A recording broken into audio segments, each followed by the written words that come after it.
Hello friends, good morning. आज हम BA second year की इतिहास बुक के बारे में जानकारी प्राप्त करेंगे। जैसे कि आप सब जानते हैं कि हमारे भारतीय इतिहास को 3 भागों में बांटा गया है। इसमें पहला है प्राचीन भारत का इतिहास, नंबर 2 पे आता है मध्यकालीन भारत का इतिहास और नंबर 3 पर आता है आधुनिक भारत का इतिहास। लेकिन अपने बीए पार्ट सेकंड ये की जो बुक का जो नाम है वो है मध्यकालीन भारत का इतिहास, जो कि हमारा फर्स्ट पेपर रहेगा। सेकंड जो बुक है वो बीए सेकेंड ईयर की राजस्थान का इतिहास रहेगी। तो आज हम मध्यकालीन भारत के इतिहास के बारे में जानकारी प्राप्त करेंगे। तो मध्यकालीन भारत के इतिहास के अंतर्गत हम मध्यकाल और पूर्व मध्यकाल, जिसे कि इतिहास में सल्तनत काल के नाम से भी जाना जाता है, इसके बारे में हम जानकारी प्राप्त करेंगे। जैसा कि आप जानते होंगे कि 1206 से लेकर 1526 ईस्वी तक के काल को भारतीय इतिहास में सल्तनत काल के नाम से जाना जाता है। तो इसके अलावा हम आपसे बताना चाहेंगे कि 1206 से लेकर 1290 तक लगभग कुल 3 राजवंशों ने दिल्ली सल्तनत पर शासन किया था। इसमें पहला था कुतुबी वंश, जिसकी शासन अवधि 1206 से लेकर 10 रही। इसका संस्थापक कुतुबुद्दीन ऐबक को माना जाता है। कुतुबुद्दीन ऐबक मोहम्मद गोरी का प्रमुख दास था। इसने मोहम्मद गोरी के युद्धों के अवसर पर उसकी काफ़ी सहायता भी की थी। तो 1206 में मोहम्मद गोरी की मृत्यु के पश्चात कुतुबुद्दीन ऐबक ने दिल्ली सल्तनत पर शासन या अपना अधिकार कायम किया और इतिहास में कुतुबुद्दीन ऐबक को लाख बख्श के नाम से भी जाना जाता है। इसके अतिरिक्त कुतुबुद्दीन ऐबक ने कुतुब मीनार निर्माण का कार्य आरंभ किया, जिसे पूरा करवाने का श्रेय इतिहास में इल्तुतमिश को दिया जाता है। इसके अलावा कुतुबुद्दीन ऐबक ने 2.5 दिन का झोपड़ा का निर्माण भी करवाया था। अक्सर क्वेश्चन पेपर में 2 नंबर में प्रश्न पूछा जाता है कि कुतुब मीनार का निर्माण किसने करवाया। तो इसमें कुतुबुद्दीन ऐबक ने निर्माण कार्य शुरू किया और इल्तुतमिश ने उसे पूर्ण करवाया। और 2.5 दिन का झोपड़ा का निर्माण भी कुतुबुद्दीन ऐबक के द्वारा ही किया गया था। लेकिन 1210 में कुतुबुद्दीन ऐबक की घोड़े से गिरकर चौगान खेलते समय इसकी मृत्यु हो गई और कुतुबुद्दीन ऐबक की मृत्यु के पश्चात आराम शाह गद्दी पर बैठा। आराम शाह जैसे कि वो एक अयोग्य, दुर्बल, कमजोर शासक था और इसलिए प्रजा में वो अलोकप्रिय था। इसका लाभ उठाया इल्तुतमिश ने और अपने प्रजा और सेनापतियों के सहयोग से उसने आराम शाह का वध कर दिया और दिल्ली सल्तनत पर अपना अधिकार स्थापित किया। और इसी श्रृंखला में कुतुबी वंश के संस्थापक कुतुबुद्दीन ऐबक के पश्चात दूसरा जो वंश है वो है शमशी वंश, जिसकी शासन अवधि 1210 से लेकर 65 ईस्वी तक निर्धारित की गई है। इसके संस्थापक इल्तुतमिश थे, जो कि कुतुबुद्दीन ऐबक का दास था और कुतुबुद्दीन ऐबक इल्तुतमिश की योग्यता से काफ़ी प्रसन्न भी था।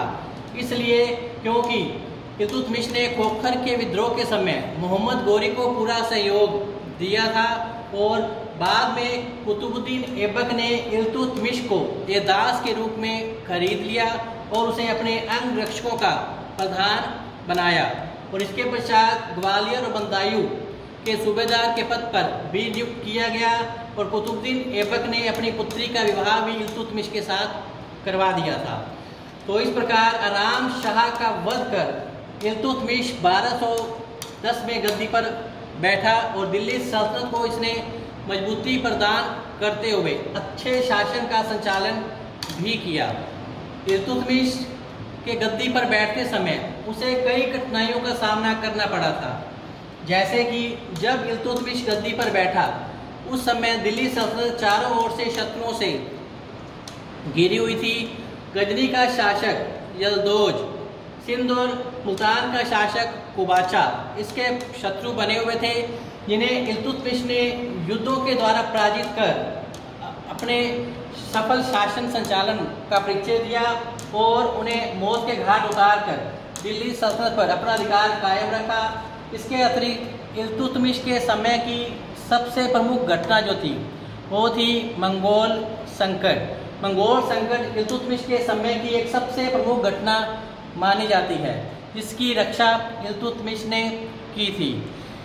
इसमें क्या था, 1296 में मंगोल नेता चंगेज खां के नेतृत्व में ख्वारिज़म के राजकुमार जलालुद्दीन का पीछा करते हुए सिंधु नदी के तट पर आ पहुंचे थे।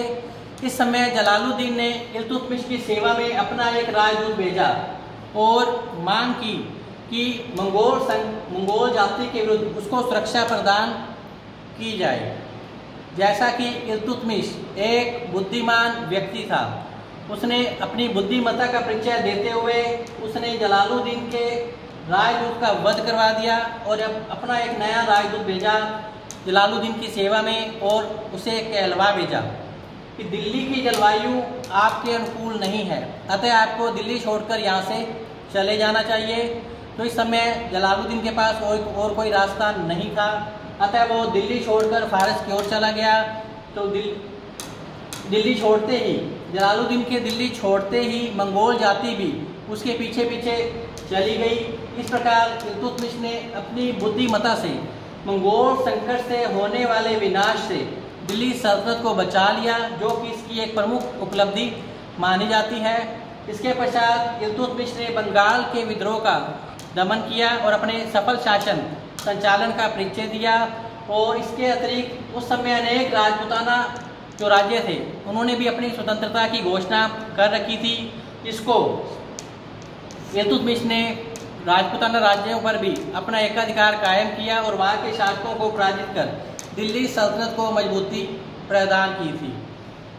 जैसा कि कुतुबुद्दीन ऐबक ने गुलाम वंश की नींव डाली थी, लेकिन वास्तविक संस्थापक इल्तुतमिश को ही माना जाता है, क्योंकि कुतुबुद्दीन जो ऐबक था वो लाहौर को राजधानी मानकर उसने अपने शासन का संचालन किया था और उसकी शासन अवधि 4 वर्ष ही रही। अतः उसने इस दौरान कोई विशेष उपलब्धि हासिल नहीं की थी, ना ही वो खलीफा से वैधानिक मान्यता प्राप्त कर पाया था। तो इल्तुतमिश पहला सुल्तान था जिसने दिल्ली सल्तनत को वैधानिक मान्यता उसने प्राप्त की खलीफा बगदाद के खलीफा से, और दिल्ली सल्तनत को शत्रुओं से बचाए रखा और उसे मजबूती प्रदान करते हुए सफल शासन का संचालन भी किया था। इल्तुतमिश दिल्ली को राजधानी बनाकर शासन का संचालन करता था। इसके पश्चात इस प्रकार अगला जो वंश था वो था बलबनी वंश, जिसकी शासन अवधि 1266 से लेकर 90 तक मानी गई है, जिसके संस्थापक बलबन थे। तो इस प्रकार उपयुक्त 3 वंशों को इतिहासकारों ने मामूलक वंश में शामिल किया था। तो मामूलक वंश को शामिल करने का प्रमुख कारण यही था कि जैसे कुतुबुद्दीन ऐबक, इल्तुतमिश और बलबन, ये तीनों ही व्यक्ति जो थे वो दास थे। वो दास होने के पश्चात इन्होंने शासन अवधि पर अधिकार कायम किया था, लेकिन इसके अतिरिक्त जो अन्य सुल्तान थे वो दास वंश से संबंधित नहीं थे। इसलिए इतिहासकारों ने इस वंश को दास वंश के नाम से न पुकारते हुए मामूलक वंश के नाम से भी संबोधित किया था।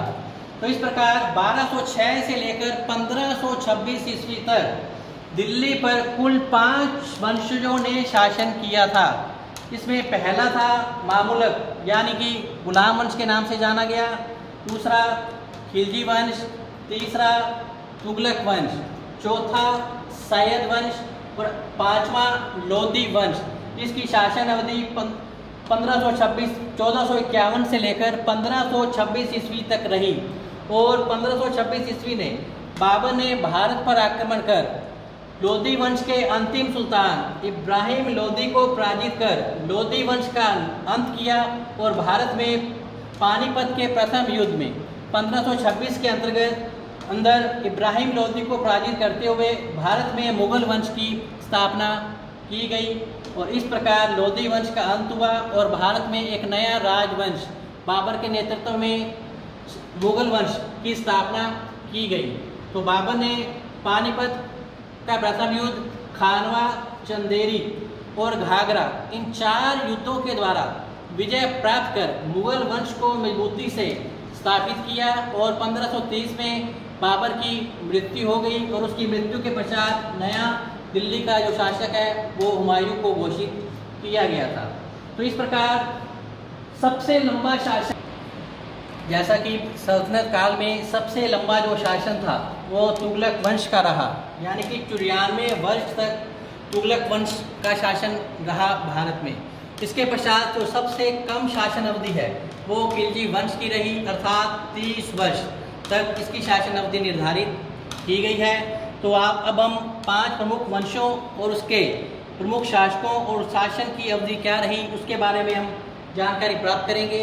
जैसे कि नंबर पहला है मामलुक या गुलाम वंश के नाम से जो जाना गया था। इसमें फर्स्ट है कुतुबुद्दीन ऐबक, जिसकी शासन अवधि जो थी वो 1206 से लेकर 10 ईस्वी तक निर्धारित की गई है।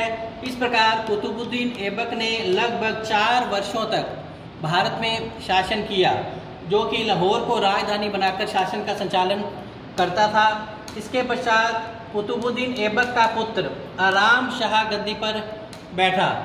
जैसा कि मैंने पहले आपको बताया कि आराम शाह एक अयोग्य सुल्तान था और आलसी निकम्मा था और दिल्ली सल्तनत को सुरक्षित रखने में असमर्थ था। अतः अमीर सरदारों के निमंत्रण पर और प्रजा के निमंत्रण पर इल्तुतमिश ने आराम शाह का 1210 में वध कर दिया और दिल्ली सल्तनत पर अपना अधिकार कायम किया। इल्तुतमिश ने सुल्तान बनने के पश्चात दिल्ली सल्तनत को मजबूती प्रदान की और उसके जितने भी दिल्ली सल्तनत से संबंधित जो संकट थे उनको उसने दूर किया। जैसे कि गजनी के यलदौज का वध किया, सिंध और मुल्तान के शासक कुवाचा का वध किया और बंगाल के विद्रोह का दमन किया और इसके साथ ही उसने मंगोल संकट से देश की रक्षा की, जो कि इसकी सबसे प्रमुख उपलब्धि रही। गुलाम वंश की नींव हालांकि कुतुबुद्दीन ऐबक ने रखी थी, लेकिन गुलाम वंश का जो वास्तविक संस्थापक था वो इल्तुतमिश को माना जाता है, क्योंकि इल्तुतमिश दिल्ली को राजधानी बनाकर शासन का संचालन करता था। इसके अतिरिक्त इल्तुतमिश ने बगदाद के खलीफा से भी दिल्ली सल्तनत की वैधानिक मान्यता प्राप्त कर ली थी और वास्तव में इल्तुतमिश ही वो शासक था जिसने दिल्ली सल्तनत को मजबूती प्रदान करते हुए देश को सुरक्षा प्रदान की थी। इसके पश्चात इल्तुतमिश के पश्चात रुकनुद्दीन फिरोज गद्दी पर बैठा, जो कि नाम मात्र का ही शासक था। और इसके पश्चात रजिया सुल्तान, जिसकी शासन अवधि 1236 से लेकर 40 ईस्वी तक रही। इल्तुतमिश रजिया सुल्तान योग्य सुल्तान यानी इल्तुतमिश की पुत्री थी। तो इस प्रकार इल्तुतमिश अपनी बेटी की योग्यता से काफ़ी प्रसन्न भी था और उसने अपने जीवन काल में ही रजिया सुल्तान को अपना उत्तराधिकारी घोषित कर रखा था। इस प्रकार रजिया सुल्तान ने 1236 से लेकर 40 ईस्वी तक शासन का संचालन किया और रजिया सुल्तान पहली मुस्लिम महिला शासिका थी जिसने दिल्ली सल्तनत को संकटों से मुक्त करवाया और अच्छा शासन संचालन भी दिया। रजिया सुल्तान मर्दाना वेश में शासन का संचालन करती थी, जो कि मुस्लिम अधिकारियों और अमीर सरदारों को ये सब अच्छा नहीं लगता था कि कोई महिला शासिका उन पर शासन करे। अतः 1240 के अंदर कुछ अमीर हिंदू डाकुओं ने रजिया सुल्तान का वध कर दिया और इसके पश्चात बहराम शाह गद्दी पर बैठा, जिसकी अवधि 1240 से लेकर 42 ईस्वी तक निर्धारित की गई है। इसके पश्चात अलाउद्दीन मसूद शाह, जिसकी शासन अवधि 1242 से 46 थी। फिर इसके पश्चात नासिरुद्दीन महमूद, जिसकी शासन अवधि 1246 से 65 तक रही। फिर इसके पश्चात दिल्ली सल्तनत पर गद्दी पर जो बैठने वाला था वो उसका नाम था बलबन, जिसने लोहे और रक्त की नीति के द्वारा दिल्ली सल्तनत को मजबूती प्रदान की और अच्छे शासन संचालन का परिचय दिया। और इसके पश्चात केकूबाद के बाद ट्यूमर्स गद्दी पर बैठा लेकिन इनका कोई विशेष योगदान शासन अवधि में नहीं रहा।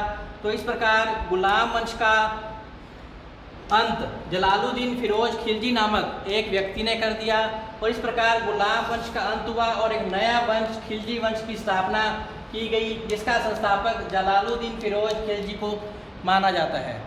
तो जलालुद्दीन फिरोज खिलजी के पश्चात उसके भतीजे अलाउद्दीन खिलजी, जो कि उसका भतीजा भी था और उसका दामाद भी था, अलाउद्दीन खिलजी ने जलालुद्दीन फिरोज खिलजी का वध करके दिल्ली सल्तनत पर अपना अधिकार कायम कर लिया और इस प्रकार अलाउद्दीन ने दिल्ली का सल्तनत का सुल्तान बना।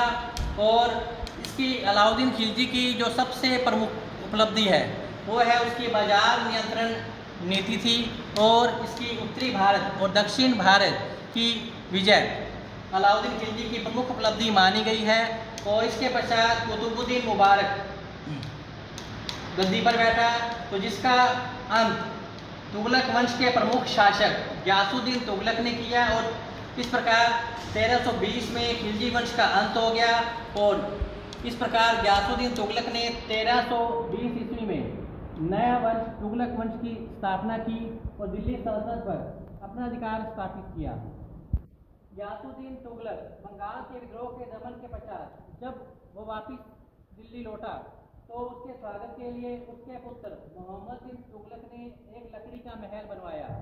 तो अचानक वो लकड़ी का महल गिर गया और गियासुद्दीन तुगलक अपने बेटे महमूद सईद दबकर मारा गया और इस प्रकार 1325 में मोहम्मद बिन तुगलक नया सुल्तान घोषित किया गया, जिसकी शासन अवधि 1325 से लेकर 51 ईस्वी तक निर्धारित की गई है।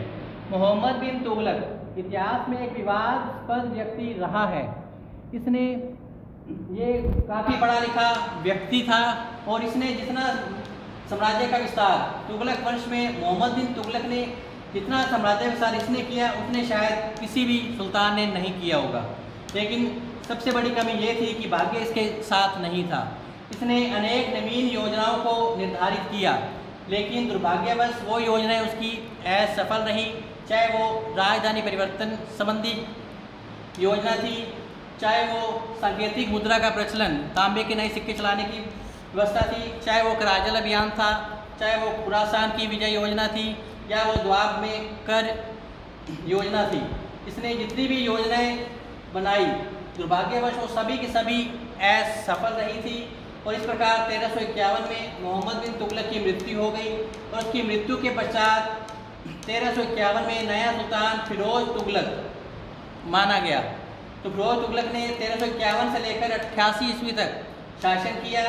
कुछ इतिहासकारों ने इसकी तुलना सम्राट अकबर से भी की है, लेकिन वास्तव में फिरोज तुगलक को हम सम्राट अकबर के समान इसको नहीं मान सकते, क्योंकि अकबर ने धार्मिक सहिष्णुता की नीति का पालन किया था, जबकि फिरोज तुगलक एक धर्मांध व्यक्ति था और भारत में इस्लाम धर्म को स्थापित करना अपना प्रमुख कर्तव्य मानता था। अतः उसने इस्लाम धर्म को स्थापित करने के लिए हिंदू ब्राह्मणों पर प्रजा पर काफ़ी अत्याचार किए थे, लेकिन फिरोज तुगलक अपनी मुस्लिम जनता के प्रति काफ़ी निष्ठावान था, अच्छा था और इसने काफ़ी लोक कल्याणकारी कार्य भी करवाए। लेकिन फिरोज तुगलक की सबसे बड़ी कमी यही थी कि वो एक धर्मांध व्यक्ति था, धार्मिक नीति उसकी अच्छी नहीं थी। अतः फिरोज तुगलक की धार्मिक नीति के चलते हुए विभिन्न भागों में विद्रोह उठ खड़े हुए और इस प्रकार इसका पतन हुआ और 88 में फिरोज तुगलक की मृत्यु हो गई। सबसे लंबा जो शासन था वो तुगलक वंश का रहा था और सबसे कम खिलजी वंश का। तो इसके पश्चात परिवर्तित तुगलक सुल्तान हुए, जिनकी शासन अवधि 1388 से 14 रही। तो चौथे नंबर पर आया सैयद वंश। तो इस प्रकार तुगलक वंश के पतन के पश्चात तुगलक वंश की समाप्ति के पश्चात सैयद वंश का उदय हुआ। सैयद वंश का प्रमुख शासक खिजर खां को माना गया है, लेकिन इसने अपने शासन अवधि के दौरान कोई विशेष सफलता हासिल नहीं की थी। तो इसकी शासन अवधि 1414 से लेकर 21 ईस्वी निर्धारित की गई है। इसके पश्चात मुबारक शाह, जिसकी शासन अवधि 1421 से लेकर 34 ईस्वी तक निर्धारित की गई है। इसके पश्चात मोहम्मद शाह, जिसकी शासन अवधि 1434 से लेकर 45 तक निर्धारित की गई है। इसके पश्चात अलाउद्दीन आलम शाह, जिसकी शासन अवधि 1445 से 50 ईस्वी निर्धारित की गई है, लेकिन अलाउद्दीन आलम शाह एक अयोग्य सुल्तान था, अतः इसने कोई अपनी विशेष योग्यता का परिचय नहीं दिया। इसका लाभ उठाया लोधी वंश के शासक बहलोल लोधी ने, और इस प्रकार बहलोल लोधी ने इसको पराजित कर सैयद वंश का अंत किया और भारत में लोधी वंश की स्थापना की। तो इस प्रकार बहलोल लोधी के नेतृत्व में लोधी वंश की स्थापना की गई। तो बहलोल लोधी ने 1451 से लेकर 1489 तक शासन किया। इसके पश्चात लोधी वंश का प्रमुख शासक सिकंदर लोधी गद्दी पर बैठा, जिसकी शासन अवधि 1489 से लेकर 1517 निर्धारित की गई है। सिकंदर लोधी ने ही आगरा नगर की स्थापना की थी। अक्सर पेपर में 2 नंबर में प्रश्न पूछा जाता है कि आगरा नगर की स्थापना किसने की, तो सिकंदर लोधी ने आगरा नगर की स्थापना की थी। तो इसके पश्चात 3 नंबर पर इब्राहिम लोधी, जिसकी शासन अवधि 1517 से लेकर 1526 ईस्वी निर्धारित की गई है। इब्राहिम लोधी ने पानीपत के प्रथम युद्ध, जो कि बाबर और इब्राहिम लोधी के मध्य लड़ा गया था, तो पानीपत के प्रथम युद्ध में इब्राहिम लोधी बाबर के हाथों पराजित हुआ और इस प्रकार लोधी वंश का अंत हुआ और भारत में नया वंश मुगल वंश की स्थापना हुई, जो कि बाबर ने की थी। तो इस प्रकार भारत में लोधी वंश का अंत हुआ और नया वंश मुगल वंश की स्थापना की गई, जिसकी स्थापना बाबर ने की थी। तो इस प्रकार आज हमने मध्यकालीन भारत के इतिहास के बारे में परिचय जानने का प्रयास किया था। तो इस प्रकार हम कल इल्तुतमिश जो टॉपिक है उसको विस्तार से पढ़ेंगे और अन्य जो वंश हैं उनके बारे में भी विस्तार से जानकारी आपको प्रदान की जाएगी। तो इस प्रकार आप सुरक्षित रहें, स्वस्थ रहें और अपनी पढ़ाई पर पूरा ध्यान दें।